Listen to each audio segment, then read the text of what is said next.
All right, good morning, 7th grade. We have finished chapter 5 and we are ready to move into chapter 6, which is all about geometry and shapes and all that different stuff. So we're going to focus a little bit on that. I am using graph paper because it has me drawing shapes, and I feel like when I'm drawing shapes, graph paper helps me with that. If you're using regular paper, that's fine, but you might have to draw a couple coordinate planes here and there. I am expecting that you take notes while I am taking notes. So you need to have these in your binder. That way when we come back and I need to do a binder check, you'll have all of the notes from chapter 6. All right, so this is lesson 6-1. It is called Analyzing Translations. Analyzing Translations. And you want to make sure to label your notes, like I always tell you, because we don't want to look back later and be like, oh my gosh, what is this? So what I'm going to do is I'm going to pause my video for a second and write down the vocab from the lesson. And then that way you can pause the video and copy the vocab down. So give me just 1 second. All right. So these are the first 2 vocab words mentioned in 6-1 on page 298 if you're interested in copying it from the book, page 298. All right, so the first term that we have is a transformation. So just like in English language, a transformation is a change in a position, shape, or size. So it changes like the way it looks a little bit. If I don't know, a cartoon, maybe the Transformers, okay? They change from one shape or type of thing into a whole nother one, okay? They transform into something else. So it has to change position, shape, or size of a figure. Now, it can do more than one, but as long as it's doing one of those 3 changes, then it is a transformation. The other word sounds very similar. It's translation. And just like when we're in Spanish class, when we have a translation, we're saying the exact same thing. We're just saying it in a different language, right?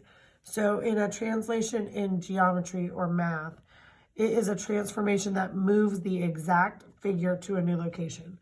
So we're not changing the figure at all. All we're doing is moving it from one spot to another. So I'm on page 299 now, and I'm going to work on example 2. We're going to copy it down and kind of explain a little bit about what is happening in this example. So I'm going to pause it real fast and draw my coordinate plane if you could do the same thing. All right, guys, so here I have my coordinate plane. I chose to draw it 7 in each direction because I was looking at kind of what the book did, and that is what I chose. Plus one of our highest values is 6, so I went 1 over that. In the example instructions, they say polygon A, B, C, and D has vertices at A, B, C, and D. They gave me these coordinates. So they say to graph and label the vertices of A, B, C, and D. And then they want us to do the reflection. So what I'm gonna talk to you about that, about how to do that. So what we're gonna do is we're gonna start with this. All right. So we're gonna graph these points. A is at -1, 6. Remember, our X value always goes first and then our Y value goes second. The best part about me videoing my lessons is if I'm going a little fast for you or you miss something, you can stop it, rewind it, pause it, rewatch the whole thing. So don't feel like I'm leaving you in the dust. I'm just going to keep going so that we can get through the lesson, okay? So at A is -1 and then up to 6. So that's our first point. Second point is B. It's at 4, 5. So I'm going to go over to 4 and up to 5. The next point is 2, 2, over 2, up 2. And the last point is -2, 0. So over to -2, and I'm not moving up at all because it's at 0.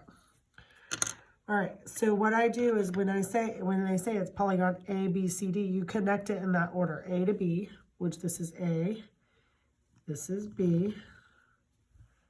Okay, sorry, I should have used a straight edge. A to B, B to C, so that's here.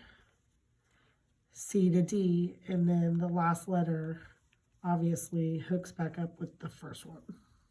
Okay, so this is the image that we made. All right, it tells us in step 2 that we're going to translate each vertex 8 units down and 3 units left. It's kind of like our slope. 8 units down and 3 units to the left, which is negative. Okay, this is our translation. It's kind of like our slope. So each one, this is A, this is B, this is C, and D. We're going to translate each point the way they told us to. So I'm going to use a different color so we can see it. Okay, but for A, the A translation is going to be 8 spots down. So 1, 2, 3, 4, 5, 6, 7, 8. And